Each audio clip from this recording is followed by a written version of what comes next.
बुलढाणा जिल्ह्यातल्या अंबोडा गावातल्या जिल्हा परिषद उच्च प्राथमिक शाळेत एक मुख्याध्यापक आणि 8 शिक्षक अशी एकूण 9 पदं मंजूर आहेत। मात्र प्रत्यक्षात कित्येक महिन्यांपासून इथे 5च शिक्षक कार्यरत आहेत। याचा निषेध म्हणून ग्रामस्थांनी 16 जुलैपासून आपल्या मुलांना शाळेत पाठवणं बंद केलंय।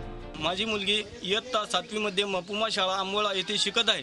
इथे शिक्षकांची कमतरता असल्यामुळे व आम्ही वारंवार शिक्षकांची मागणी करूनही आजपर्यंत शिक्षक न आल्यामुळे मी तिचा शाळा सोडण्याच्या दाखल्याची मागणी करीत आहे। शाळेत शिक्षक नाही आहेत आणि माझे बाबा मला शाळेत पाठवत नाही। त्यामुळे दररोज शिक्षक शाळेत येऊन नुसते बसून राहतात। म्हणजे 8 शिक्षक आणि एक मुख्याध्यापक 9 पदं आहेत, परंतु सध्याच्या स्थितीला 5च शिक्षक कार्यरत आहेत। काही पालक शिक्षक म्हणजे त्यांच्या इच्छेनुसार शिक्षक न आल्यामुळे दाखले मागत आहे आणि आज सुद्धा शाळा बंदच आहे। याबाबत नांदुरा पंचायत समितीच्या शिक्षण विस्तार अधिकाऱ्यांना विचारलं असता त्यांनी काय छापील शासकीय उत्तर दिलं पहा।